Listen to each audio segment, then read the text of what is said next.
एक्टरों को डम मान लेंगे क्या आप? इनको अक्ल नहीं होती? हिंदू लोग अचानक जाग गए, हिंदू धर्म से पंगा मत लो। फिल्म फ्लॉप होना इज नॉट इंपॉर्टेंट, उनका ईगो तोड़ना चाहिए आपको। इन लोगों को शायद गुमान हो गया था कि हम खान हैं तो चल जाएंगे। आज वही खान वर्ड उनको भारी पड़ रहा है। जिस नाम की वो लोग बहुत अपने आप को समझते थे कि मेरे से पंगा लेगा तो तेरी मैं फिल्म नहीं चलने दूंगा। ये सही बात है, हम बहुत सहिष्णु हैं। हिंदू से बड़ा धर्म कोई नहीं है वर्ल्ड में जो सबको आने देता है। लेकिन आप जब किसी को छेड़ोगे, कहां तक छेड़ोगे? कहीं ना कहीं अब आज गांधी की फिलॉसफी भी काम नहीं आती। एक गाल पे दोगे तो दूसरा गाल दूंगा। अरे नहीं साहब, मैं 2 थप्पड़ मारूंगा। सुशांत सिंह राजपूत के टाइम पे भी नेक्सस ने ही उसके करियर को खत्म किया, ये भी बताया गया था। ठाकुर को दिखाया जाता है रेप करने के लिए, और उन लोगों को नहीं दिखाया जाता। उन लोगों को दिखाया जाता कि वो अल्लाह के बंदे हैं। दिन उसने सडनली कहा, मेरी वाइफ ने कल मेरे को ऐसा कुछ कहा कि ये देश जो है वो रहने के लायक नहीं है। ये वही आदमी है जो सत्यमेव जयते में बड़ी बड़ी बातें करता था, बड़े बड़े लोगों के सेंटिमेंट्स की बातें करता था। वो अगर आदमी कहता कि जिस देश में मैं इतना कमा चुका हूं उस देश में मेरी वाइफ कहती है। अब अरे बाबा, आपकी बेडरूम की बात है, बेडरूम तक रखिए ना। क्योंकि मुझे क्या लगा था कि फिल्म के बिगिनिंग में इतनी एडवांस बुकिंग की रिपोर्ट आती थी कि ये तो सब लोगों को रिकॉर्ड तोड़ देगी। कुछ देखिए, मेरे को बहुत बदनाम किया गया है कि मुकेश खन्ना बहुत बोलता है, बेबाक बोलता है। मैंने ड्रग्स के खिलाफ बोला इंडस्ट्री में, मैंने पोर्नोग्राफी फिल्म के खिलाफ बोला इंडस्ट्री में, मैंने घरानों के खिलाफ बोला, मैंने सुशांत सिंह राजपूत के फेवर में बोला। लोगों ने कहा क्यों बोलते हैं साहब? अरे साहब, हम नहीं बोलेंगे तो कौन बोलेगा? कोई ना कोई तो किसी न किसी को बिल्ली के गले में घंटी बांधनी पड़ेगी। डर क्या होता है? देखिए, डर क्या होता है जब आप किसी के खिलाफ बोलते हो तो आपको डर होता है कि वो मुझे फिल्म नहीं देगा। देखिए, this is a typical case जो पहले कभी नहीं था। पहले जितने भी प्रोटेस्ट हुए थे, चाहे वो पद्मावती हो, चाहे वो लक्ष्मी बॉम्ब हो, चाहे वो तांडव हो, वो हर फिल्म को लेकर प्रोटेस्ट हुआ था। ये पहला एक केस ऐसा आया है जो पुरानी बातों को उठाकर प्रोटेस्ट हुआ जा रहा है। किसी ने लाल सिंह चड्ढा का एक फ्रेम नहीं देखा था, लेकिन उनको उससे कोई फर्क नहीं पड़ता। उनको सडनली, जैसे कहते हैं कि भाई जब जागो तब सवेरा, हिंदू लोग अचानक जाग गए। तो ultimately you see the question is when you protest a film, usually the outcome of the conflict, चाहे मेरे जैसा आदमी बोल जाए, आप जैसे चैनल बोल जाते हैं और कई चैनल बोल जाते हैं। देखा गया है, पद्मावती के केस में भी मैं बहुत बोला था कि फिल्म दिखाइए ना साहब, फिल्म दिखाए बगैर क्यों? तो अल्टीमेटली हुआ क्या था, करनी सेना भी कर रहे थे, और लोग कर रहे थे, फिर बाद में पता नहीं क्या आपस में कॉम्प्रोमाइज होता है, सब हट जाते हैं और फिल्म को बम्पर हिट मिलता है। क्योंकि देखिए, मैं इसके बारे में एक छोटा सा केस सुनाऊं। मेरे को कल मेरे कमेंट में किसी मुस्लिम भाई ने लिखा कमेंट में, सर मैं फिल्में नहीं देखता पर मैं ये फिल्म जरूर देखूंगा जी, क्योंकि लोगों ने इतना कहा है तो मैं देखना चाहूंगा कि क्या है। नो, दिस इज दी, मैंने इनको कहा, मैंने कहा यही तो स्ट्रेटेजी है प्रोड्यूसर की। तो आप जैसे लोगों को उकसाते हैं कि फिल्म देखो। तो इस केस में मैं थोड़ा सा डिफरेंस, मैं थोड़ा कंफ्यूज्ड हूँ कि ये फिल्म चली है कि नहीं चली। अगर आप कह रहे हैं कि चली नहीं, फिल्म से ज्यादा व्यक्तित्व की बात आ गई है। ये जो सो कॉल्ड अपने आप को बिग विग कहने वाले डायरेक्टर्स, प्रोड्यूसर्स, दिग्घराने, ये लोग थोड़े से, अभी कौन सा वर्ड यूज करूं मुझे नहीं मालूम, उछंकल हो गए हैं, या मैं कह सकता हूं कि थोड़े से ओवर कॉन्फिडेंट हो गए हैं कि देखो हिंदू धर्म is the only soft target, उसको मारो पंच डिशुम डिशुम, थोड़ा सा आ करेगा, बाद में हमारी फिल्म चल जाएगी। इसीलिए इस प्रकृति को रोकना बहुत जरूरी है, इस प्रवृत्ति, इस लालचपन।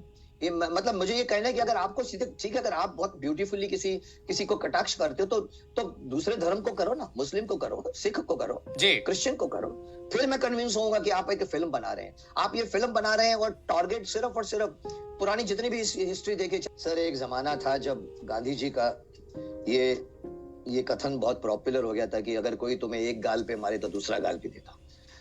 इसका मतलब ये नहीं कि हमेशा चलता है। अगर आप सहिष्णु हैं, उस जमाना अलग था।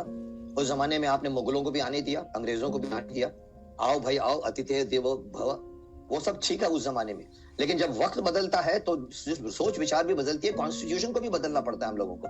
मैं तो कहता हूँ संविधान को भी बदल दीजिए आज के परिप्रेक्ष्य में। तो अगर हम कहें हम सहिष्णु हैं, तो मैं उसे कहूंगा आज के परिप्रेक्ष्य में आप सहिष्णु नहीं है, आप कायर है जी। अगर कोई, आप कहते हो हम तो सब कुछ ले लेते हैं, अरे साहब आप ले लेते हैं, आपको दिखता नहीं है और कोई धर्म नहीं लेता? आप क्या मूर्ख हैं? क्या आपके पास बहुत दानवीर करण है? आप कौन है? आप मूर्ख हैं।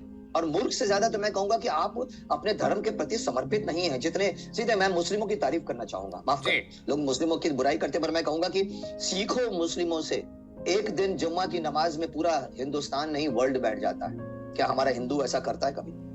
सीखो उनसे, एकता लाओ अपने अंदर। नहीं है अब इसमें ये फिल्म क्यों चली है, अगर आप कहते हो नहीं चली तो आई एम हैप्पी, बिकॉज हो क्या रहा है कि हमारे जितने लोगों के प्रोटेस्ट है ना, सब पानी में चले जाते हैं। अगर तो ये फिल्म अगर फिल्म के वजह से बोलो या पुराने कर्म, जैसे हमारे देखो गीता में एक फेमस डायलॉग है, कर्मण ने आई मीन मतलब ये कि आप कर्मण्यवाधिकारस्ते मां फलेषु कदाचन, आपको कर्म करने का अधिकार है, फल आपको नहीं मिलता, लेकिन बाद में कर्म आपको मिलता है। उस कर्म का फल धीरे धीरे धीरे धीरे भगवान कहते हैं आप कर्म करते रहो, फल मुझ पे छोड़ दो। तो इनके कर्मों का फल अगर ये फिल्म हिट नहीं हुई है तो मैं कहूंगा कि ये so called very intelligent director, so called very perfectionist dialogue, उन्होंने पंगा लिया था पीके में, खुलेआम पंगा लिया था, कुछ नहीं बोला लोगों ने, फिल्म हिट बोला बहुत कुछ, लेकिन फिल्म हिट हो गई, दंगल आया, फिल्म हिट हो गई। अच्छा, पहले शायद ये तरीके हुआ करते थे कि कंट्रोवर्सी थोड़ी क्रिएट की जाए, जिससे लोगों के मन में ये उत्सुकता हो कि आखिर इस फिल्म में क्या है, जरा चलकर देखें, लेकिन अब ये बैकफायर कर रही है सोशल मीडिया की वजह से। एग्जैक्टली तभी मैं आपको पूछ रहा हूँ फिल्म चली, क्योंकि मुझे क्या लगा था कि फिल्म के बिगिनिंग में इतनी एडवांस बुकिंग की रिपोर्ट आती थी कि ये तो सब लोगों को रिकॉर्ड तोड़ देगी। कुछ लोगों को दिखाया था फिल्म बहुत अच्छी है, होगी फिल्म अच्छी, क्योंकि फिल्म बनाने वाला समझदार आदमी है, वो फिल्म तो बनाएगा, लेकिन आपने अगर उसकी फिल्म को रोका है तो मैं समझता हूँ किसी और कारण से भी रोका है। मेन कारण ये है कि हिंदू धर्म से पंगा मत लो जी। ये जिस दिन एक हिंदू बोलेगा उस दिन मैं समझूंगा कि ये सारे प्रोड्यूसर अगली बार से, अरे बाबा हजारों कहानियां, दो चीजें होती है, एक तो होता है आंदोलन और दूसरा होता है सोशल मीडिया के थ्रू सब खड़े हो गए। क्योंकि मैं क्या सोचता था कि सोशल मीडिया ऐसी चीज है कि चिल्लाने के बाद सब लोग अपने अपने घर में चले जाते हैं। फिल्म को फ्लॉप करने के लिए आपको सड़क पे आना पड़ेगा, जो पद्मावती में हुआ था आपने देखा होगा। इसमें भी मैंने देखा थिएटर बंद कराए जा रहे हैं। जब तक आप नहीं कराओगे तब तक आपका कोई भी सोशल मीडिया में चीख पुकार का कोई रिजल्ट नहीं आएगा। Physically you have to stop. I think अगर ये नहीं चली है तो इसके पीछे प्रोटेस्ट जो है, पहली बार हिंदू लोगों का प्रोटेस्ट बहुत बड़े लेवल पर हुआ है, सोशल मीडिया में अवेयरनेस आया है और हिंदू भी कहता है कई बड़े लफ्जों में अगली बार पंगा लिया तो छोड़ेंगे नहीं। मैं बुरा नहीं बोलता हूँ फिल्म इंडस्ट्री के बारे में, फिल्म इंडस्ट्री में घटने वाली घटनाओं के खिलाफ बोलता हूँ। अगर वो अच्छी घटना नहीं है तो मैं खड़ा होऊंगा। तो आप बोलते फैमिली है साहब, अरे बाबा मेरी फैमिली में भी अगर कोई बंदा अगर गलत काम करेगा तो मैं खड़ा हो जाऊंगा, ये मेरे अंदर का जज्बात है। 786 का बिदला यूज किया जाता है जो जिसको बचाता है अमिताभ बच्चन को, और ठाकुर को दिखाया जाता है रेप करने के लिए, और उन लोगों को नहीं दिखाया जाता, उन लोगों को दिखाया जाता कि वो अल्लाह के बंदे हैं। ये एक ऑब्वियसली मैं कहूंगा कि बहुत ऑब्वियस वे से आप कर रहे हैं, क्योंकि आपकी हिम्मत है, उस हिम्मत को तोड़ना पड़ेगा।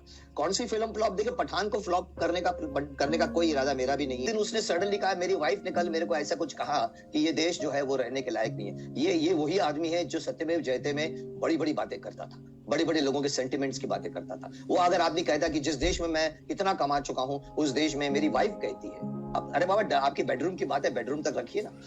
देखो हमारे यहाँ पर इमेज कांच की तरह होता है जी, कोई नहीं मानता, मैं मानता हूँ। आज मैं 40 सालों से भीष्म पितामह और शक्तिमान का इमेज लेकर जी रहा हूँ जी। बड़े लोग कहते हैं आयुष्मान भव, कहते हैं मुझे करवाने, कहते हैं बच्चे लोग कहते हैं उड़ के दिखाओ ना। आज भी after 25 years image, now these actors should realize कि इमेज आपका एक बार टूटा ना बहुत मुश्किल से वापस आएगा। फिर आप चाहे पठान बनाओ, चाहे आप मुगल आजम बनाओ, चाहे आप महाभारत बनाओ, वो आपका कर्म आपको छोड़ेगा नहीं। आई थिंक अगर ये मैसेज गया है आज के सो कॉल्ड धृष्ट, मैं वर्ड राइट यूज करूंगा, ये लोग धृष्ट प्रोड्यूसर्स हैं, धृष्ट हो गए हैं क्योंकि इनको मालूम है कि हिंदू धर्म तो जैसे आपने कहा सहिष्णु है। ये गलत इमेज थोप दिया गया है। ये सही बात है, हम बहुत सहिष्णु हैं, हिंदू से बड़ा धर्म कोई नहीं है वर्ल्ड में जो सबको आने देता है।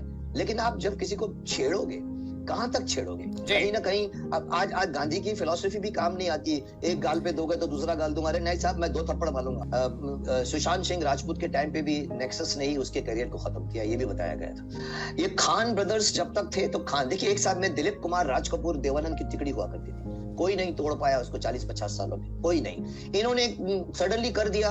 हम देखने वाले कभी हैरान होते थे कि और कोई नहीं है एक्टर क्या, लेकिन अक्षय कुमार आया, ऋतिक रोशन आया, अजय देवगन आया, टूटा।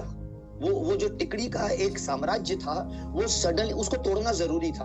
क्योंकि जब आप एक छत्र हो जाते हो ना, जब आप कहते हैं कि power corrupts, absolute power corrupts absolutely, इन लोगों को शायद गुमान हो गया था कि हम खान हैं तो चल जाएंगे। आज वही खान वर्ड उनको भारी पड़ रहा है। जिस नाम की वो लोग बहुत अपने आप को समझते थे कि मेरे से पंगा लेगा तो तेरी मैं फिल्म नहीं चढ़ने दूंगा, ये अगर सच है तो I don't know, I am not claiming, but I have been told by so many people कि विवेक ओबराय के जैसे आप बता रहे हैं ऐसे केस हुआ है, very bad, you have no rights to play with anybody's career.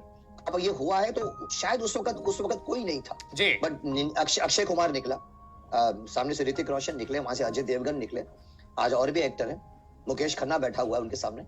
जरूरी नहीं है कि you have to be Khan, you can be Khanna also ji. So that we are just members of a huge fraternity call Bollywood, तो गलत नाम है हिंदी फिल्म इंडस्ट्री, जहां दिलीप साहब से लेके आप समझ सकते हैं अमिताभ बच्चन से लेकर राजेश खन्ना से लेकर धर्मेंद्र से लेकर सबको चलना चाहिए। ये अगर है टूटा है तो मैं समझता हूँ फिल्म फ्लॉप होना इज नॉट इम्पोर्टेंट, उनका ईगो तोड़ना चाहिए आपको। देखिए मेरे को बहुत बदनाम किया गया है कि मुकेश खन्ना बहुत बोलता है, बेबाक बोलता है।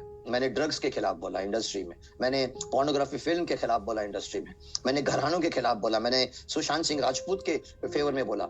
लोगों ने कहा क्यों बोलते हैं साहब? अरे साहब हम नहीं बोलेंगे तो कौन बोलेगा? कोई ना कोई तो किसी न किसी को बिल्ली के गले में घंटी बांधनी पड़ेगी। डर क्या होता है? देखिए डर क्या होता है, जब आप किसी के खिलाफ बोलते हो तो आपको डर होता है कि वो मुझे फिल्म नहीं देगा। एक्टरों को डम मान लेंगे क्या आप? इनको अक्ल नहीं होती?